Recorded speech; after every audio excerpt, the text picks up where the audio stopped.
محمد صلى الله عليه وعلى آله وأصحابه وبارك وسلم تسليما كثيرا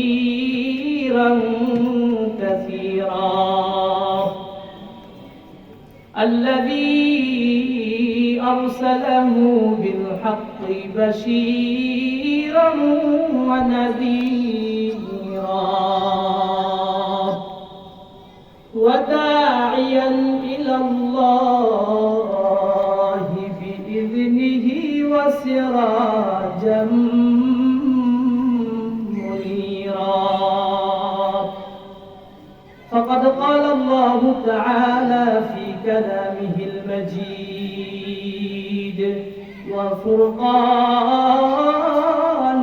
الحميد: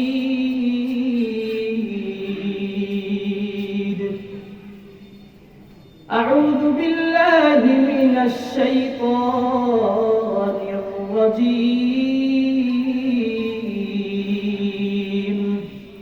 بسم الله الرحمن الرحيم. يا أيها الذين آمنوا اتقوا الله حق تقاته ولا تموتن إلا وأنتم مسلمون.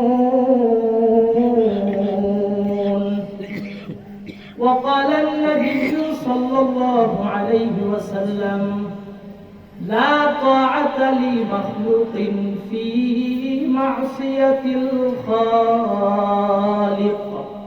أو كما قال النبي عليه الصلاة والسلام. وقال الله تعالى: يا أيها الذين آمنوا صلوا عليه وسلموا تسليما. اللهم صل على سيدنا ونبينا صلى الله عليه وعلى آله وأصحابه وبارك وسلم. সকলেই মুহাব্বতের সাথে পড়ি: اللهم صل على سيدنا ونبينا وشفيعنا وحبيبنا ومولانا محمد صلى الله عليه وعلى آله وأصحابه وبارك وسلم. اللهم صل على سيدنا ونبينا وشفيعنا وحبيبنا ومولانا محمد صلى الله عليه وعلى آله وأصحابه وبارك وسلم. الحمد لله. আল্লাহ পাক রব্বুল আলামিনের দরবারে অসংখ্য অগণিত শুকর, যে মহান রব্বুল আলামিন আপনাকে আমাকে এই মাহফিলের ময়দানে আসার বসার কথা বলার তৌফিক দান করেছেন। শুকরাতান সবাই জোরে সোরে বলি আলহামদুলিল্লাহ। আমরা যেই মাঠে বসা আছি, কিছুক্ষণ আগেও এই মাঠ ছিল স্বাভাবিক এক ময়দান, কিন্তু নবীজির হাদিস অনুযায়ী এই মুহূর্তে এটা কোনো সাধারণ মাঠ না। নবী বলেন এটা বেহেশতের বাগান। জোরে বলেন আলহামদুলিল্লাহ। আমরা এখন কোথায় বসে আছি? বেহেশতের বাগানে বসে আছি। তিরমিজি শরীফের মধ্যে আসছে, নবী করিম সাল্লাল্লাহু আলাইহি ওয়াসাল্লাম বলেন: ইযা মারারতুম বিরিয়াজিল জান্নাহ ফারতাউ। ক্বালা ওয়া মা রিয়াজুল জান্নাহ? قال حلاة الذكر أو كما قال النبي عليه الصلاة والسلام. নবীজি সাহাবীদেরকে বলেন: ও সাহাবীরা, তোমরা দুনিয়ার মধ্যে বেশি বেশি পরিমাণে জান্নাতের বাগানের মধ্যে বিচরণ করো। আরেক রিওয়ায়াতের মধ্যে আসছে, নবী বলেন তোমরা বেশি বেশি জান্নাতের ফল ভক্ষণ করো। সাহাবায়ে কেরাম আশ্চর্য হয়ে গেলেন, ইয়া রাসূলুল্লাহ, ইয়া হাবিবাল্লাহ, দুনিয়ার মধ্যে জান্নাতের বাগান কি? দুনিয়ার মধ্যে জান্নাতের ফলই বা কি? নবীজি বললেন, ও সাহাবীরা, দুনিয়ার মধ্যে যত জিকিরের মজলিস আছে, সমস্ত জিকিরের মজলিস গুলো হলো জান্নাতের বাগান। জোরে বলেন সুবহানাল্লাহ। নবী বলেন, ও সাহাবীরা, তোমরা কি জানো দুনিয়ার মধ্যে জান্নাতের ফল কি? দুনিয়ার মধ্যে জান্নাতের ফল হলো সুবহানাল্লাহ, আলহামদুলিল্লাহ, আল্লাহু আকবার। ও সাহাবীরা, দুনিয়ার মধ্যে এগুলো হলো জান্নাতের ফল। তোমরা দুনিয়ার মধ্যে বেশি বেশি পরিমাণে এই ফল ভক্ষণ করো। তো আমরা যেখানে বসা আছি একটা জান্নাতের বাগান। যতবার সুবহানাল্লাহ, আলহামদুলিল্লাহ, আল্লাহু আকবার বলবেন ততবার জান্নাতের ফল ভক্ষণ করতেছেন। জোরে বলেন সুবহানাল্লাহ। তো আমরা জান্নাতের বাগানে আসতে পাইলে খুশি না বাজা? যারা যারা খুশি আরেকবার জোরে বলেন আলহামদুলিল্লাহ। আমি সকলকে আহ্বান করবো, যারা এদিক সেদিক ঘোরাফেরা করতেছি, কেউ আর ঘোরাফেরা করবো না, রাস্তাঘাটে অযথা সময় কুলাবো না। অল্প কিছু সময় আমরা জান্নাতের বাগানে বসতে রাজি আছি আল্লাহ। যারা ঘোরাফেরা করতেছেন খুব দ্রুত মাহফিলের ময়দানের মধ্যে চলে আসবেন। আমরা যে মাহফিলের ময়দানে, আমরা যে বেহেশতের বাগানে বসা আছি, এটা কারা কারা বিশ্বাস করেন? আল্লাহ, বিশ্বাস হয়? আমাকে বিশ্বাসের অভাব।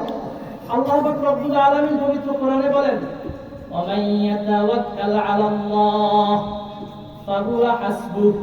যদি কোন বান্দা আমার উপরে ভরসা করতে পারে, আমার উপরে পূর্ণ ইয়াকিন করতে পারে, আমি ওই বান্দার জন্য যথেষ্ট হইয়া যাই। আল্লাহ তাআলা ওই বান্দার জন্য যথেষ্ট হইয়া যায়। নবীজি আবু বকরকে নিয়ে মক্কা থেকে মদিনায় হিজরত করতেছেন, ঘটনা সবাই জানেন। যখন নবীজি গুহার মধ্যে আশ্রয় নিলেন, আবু বকর আর নবী করিম সাল্লাল্লাহু আলাইহি ওয়াসাল্লাম দুইজনে গুহার মধ্যে ঢুকছেন। এদিক থেকে আবু জাহেল ঘোষণা করে দিয়েছে, যে ব্যক্তি নবীজিকে জীবিত অথবা মৃত যেভাবে হোক আনতে পারবে তাকে 100 উট পুরস্কৃত করা হবে। মদিনা মক্কার মধ্যে সমস্ত মুশরিকরা, কাফের বেঈমানেরা খোঁজাখুঁজি শুরু করে দিয়েছে, কোথায় গেছে। কিছু লোক এরকম নিয়োগ করা হলো যারা পায়ের চিহ্ন দেখে বলতে পারতো যে এই পায়ের চিহ্ন কার, এই লোক কোথায় গেছে। ঠিক এরকম গণক আনা হলো। গণনা করতে করতে নবী আর আবু বকর যেই গুহার মধ্যে পালাইছিল, সেই গুহার মুখের সামনে এসে হাজির।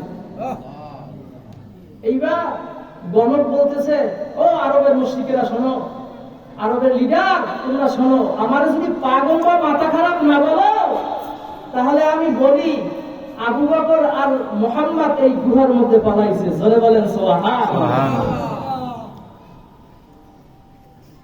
মক্কার কাফের মুশরিকরা বলল, এতদিন পর্যন্ত জানতাম যে আসলে তুমি একজন ভালো গণক, কিন্তু আজকে বুঝতে পারলাম তুমি কোনো গণক না। যদি দুইজন ব্যক্তি এই গুহার মধ্যে প্রবেশ করে মাকড় সাইজে জাল পেঁচায় রাখছে, এই জাল কি থাকতো?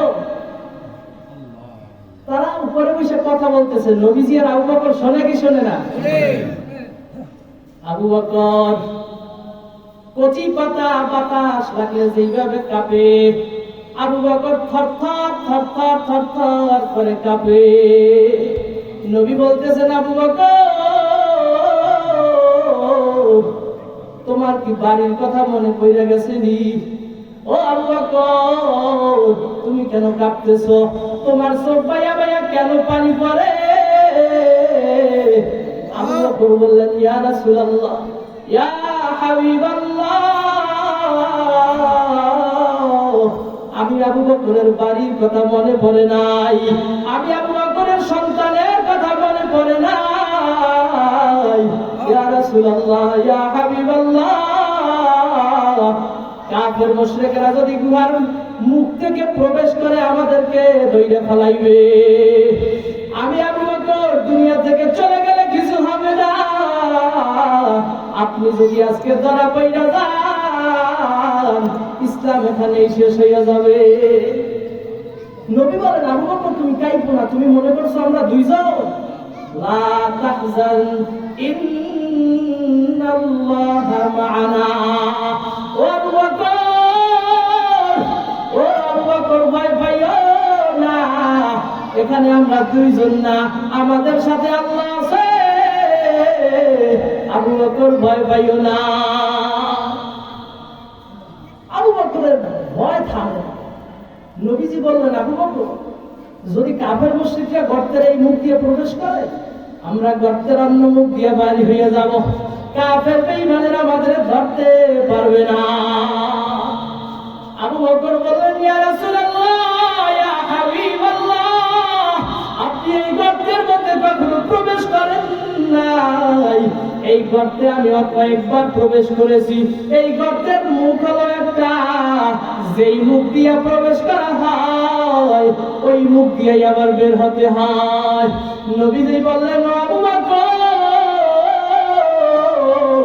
কে বলেছে গর্তের মুখ একটা? পিছনের দিকে তাকাও। আবু বকর পিছনের দিকে তাকাইলেন, তাকায়া দেখতেছে বিশাল এক নদী, বিশাল এক সমুদ্র। একজন মাঝি নৌকা লইয়া অপেক্ষা করতেছে। নবীজি বললেন, আবু বকর কাফের মুশরিকরা যদি গর্তের এই মুখ দিয়ে প্রবেশ করে, আমরা এই সাগর পাড়ি দিয়ে উপার চলে যাব, কাফের মুশরিকরা আমাদের ধরতে পারবে না। আবু বকর দুই চোখের পানি ছেড়ে বললেন, ইয়া রাসূলুল্লাহ, ইয়া হাবিবাল্লাহ, আমি তো এই গর্তের মধ্যে অনেকবার প্রবেশ করছি, একবারও তো এরকম সমুদ্র দেখি নাই। ইয়া রাসূলুল্লাহ, ইয়া হাবিবাল্লাহ, এই সমুদ্র কোত্থেকে আসলো? নবীজি বললেন, আবু বকর আমি বলেছি আমাদের সাথে কে আছে? কে আছে? জোরে বলেন, আল্লাহ আছে না? ওই গর্তের মধ্যে যদি আল্লাহ তাআলা সমুদ্র তৈরি করতে পারে, আজও যদি কোনো বান্দা আল্লাহ তাআলার উপরে পূর্ণ ভরসা করে আল্লাহর ডাক দেয়, আমার আল্লাহ দুনিয়ায় ওই ব্যক্তির জন্য যথেষ্ট হইতে পারে কি পারে না? পারে। সেই আল্লাহ এখনো আছে। কিন্তু আমাদের সমস্যা হলো বিশ্বাসের অভাব, বিশ্বাস করতে পারি না। যদি কোনো বান্দা আজও আল্লাহর ডাক দেওয়ার মতো দিতে পারে, আমার আল্লাহ আজ ওই বান্দার জন্য দুনিয়ার মধ্যে পথ খুলে দিতে পারে কি পারে না? আজও আল্লাহ তাআলা পারে, কিন্তু বিশ্বাসের অভাব। আল্লাহ তাআলা আমাদেরকে আল্লাহর উপর পরিপূর্ণ ভরসা করার